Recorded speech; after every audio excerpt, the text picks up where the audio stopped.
South India and the Cholas. Let's see the subheadings of the second part of the chapter. The Deccan and the South India, the Cholas, sources to reconstruct the age of imperial Cholas. In that we have literary sources, archaeological sources. Next one is political history of the imperial Cholas. It is divided into Rajaraja I, Rajendra I, Rajendra's successors. The next one is administration of the Cholas. In that we have central administration, the monarch, his ministers and other officials, provinces and other territorial divisions, village administration or Gram Sabhas, sources of revenue and expenditure, army and navy. The next one is the Chola temples and their art, the famous one being the Brihadeshwara temple. The Deccan and South India. After the fall of Satavahanas, the Vakatas rose to the power in the Deccan. After the Vakatas, three major dynasties dominated the Deccan and South India: the Chalukyas of Badami, the Pallavas of Kanchipuram and Pandyas of Madurai. The greatest king of Chalukya dynasty was Pulakesan II, who ruled from 608 AD to 642 AD. He was killed in the war. The reign of Narasimhavarman marks the climax of Pallava power.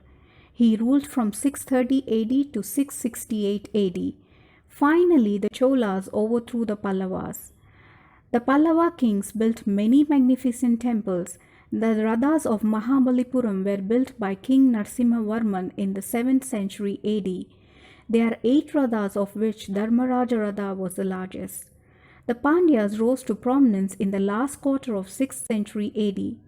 The boundaries of kingdom varied from time to time, but its capital at Madurai was constant. Early in the 10th century AD, the Cholas invaded and occupied their territory. Rajasimha too fled in fear. With this, the Pandya kingdom came to the end. The Cholas. From 5th to early years of 9th century, the Cholas were not a force to be reckoned with.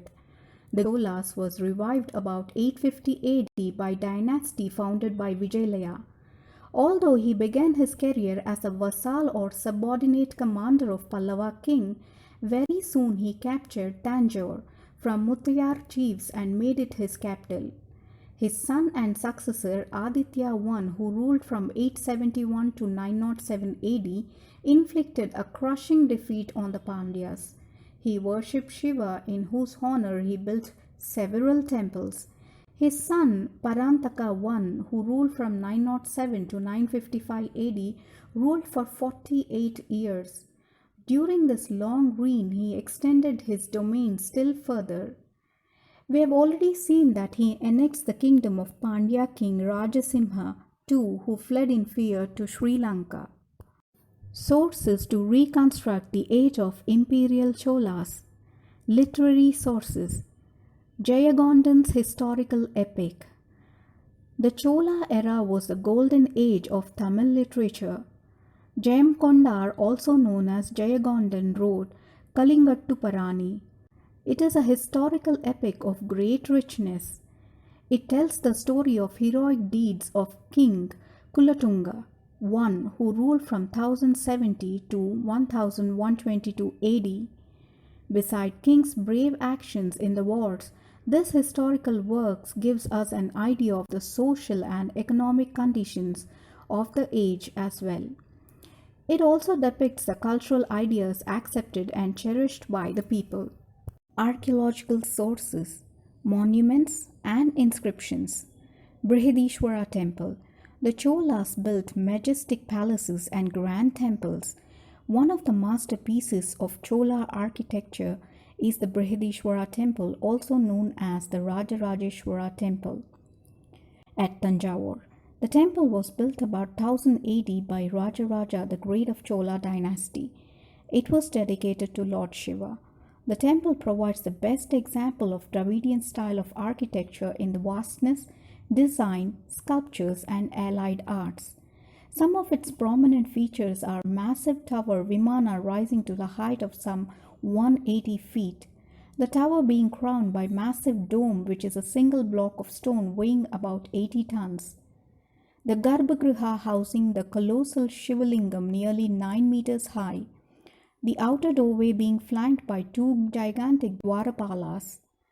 The inner walls contain the fine and bold sculptures of various deities. Inscriptions. Hundreds of inscriptions, both in Tamil and Sanskrit, have been discovered in various parts of the Chola kingdom, being engraved on stone or metal walls, pillars, and copper plates. They could not be tampered with.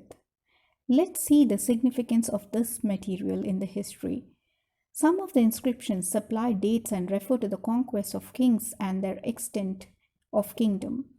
The Brihadishwara temple inscriptions give measurements of lands gifted to various temples.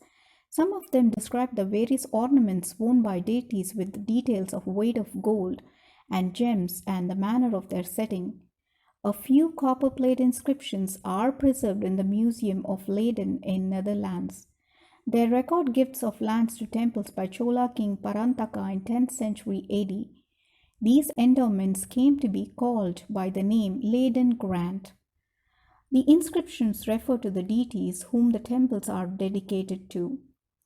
In this way, they throw importance on the kingdom's religious and cultural history. The 12th century temple inscriptions reflect cooperative relations among different religious groups of people. Inscriptions tell us about the Chola administration. The Uttaramerur inscription, for example, contains details about the village administration under the Cholas. It tells us that the kingdom's chief source of income was land revenue based on careful survey and classification of all types of land.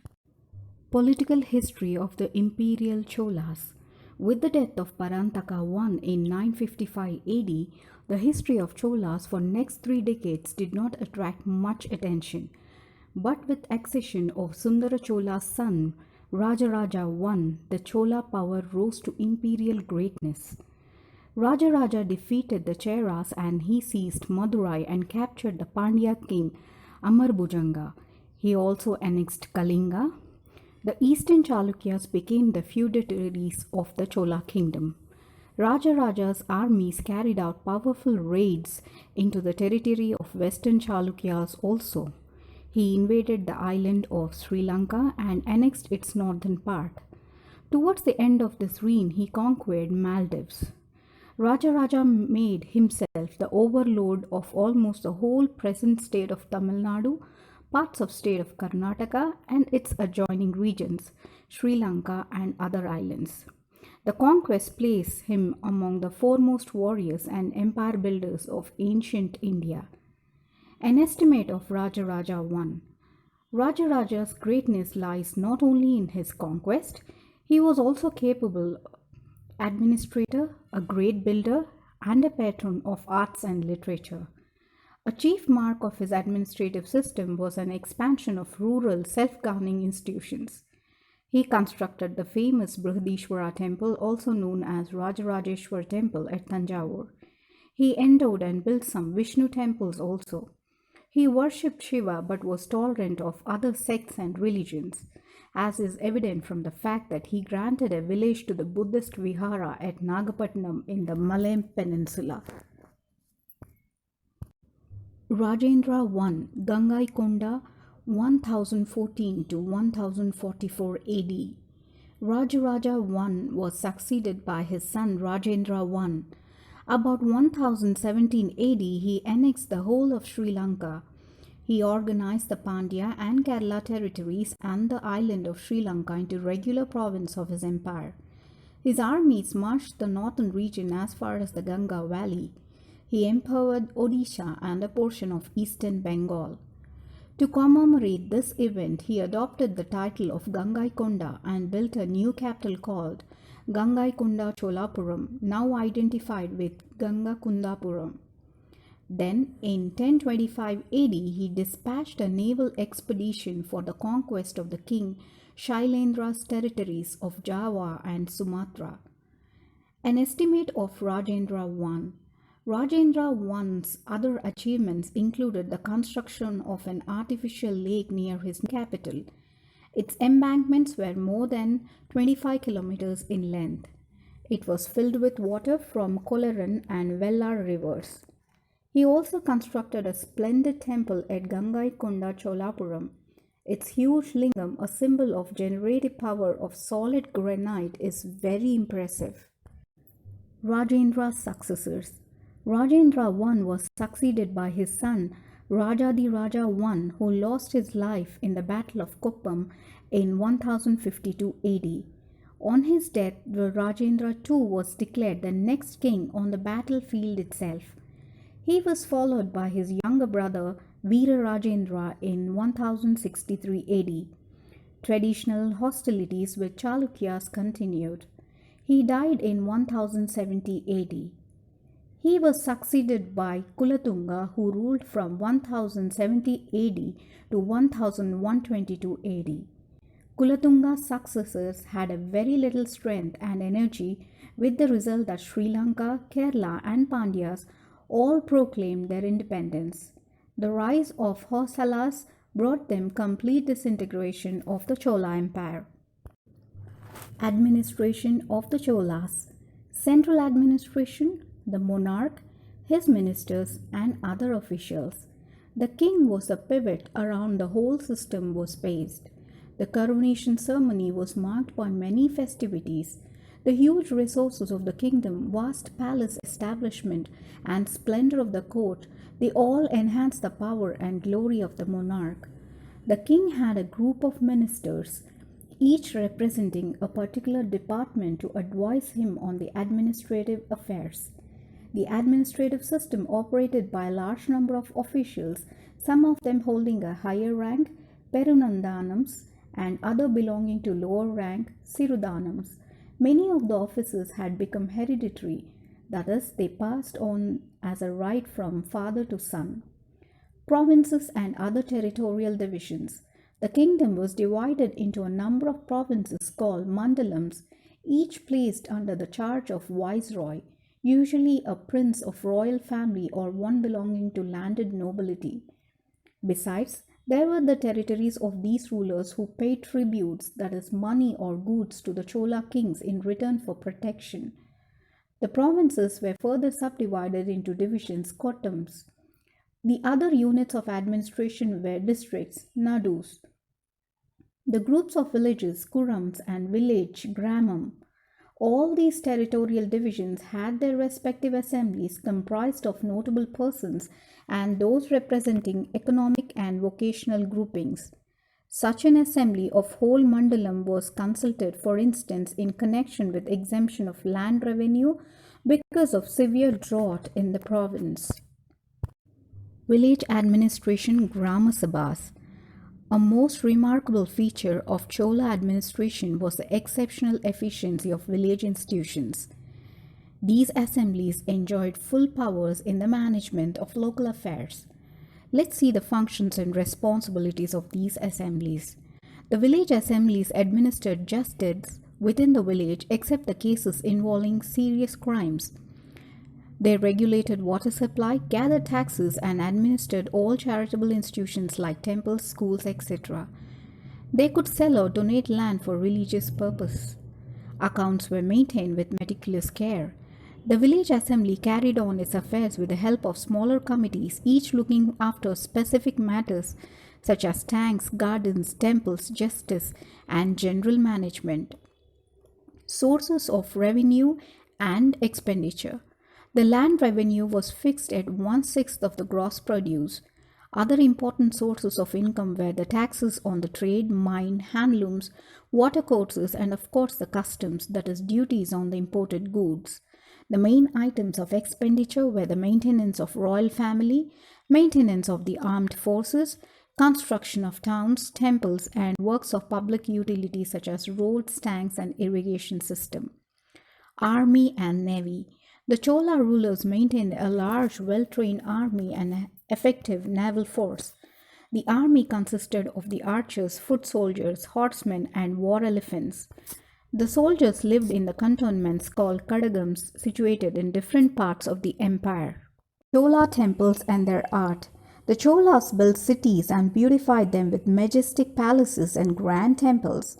The chief features of Chola temples are their vimanas or towers, magnificent sculptures, pillared halls all interconnected, and large gateway towers called gopurams, which are also covered with sculptures.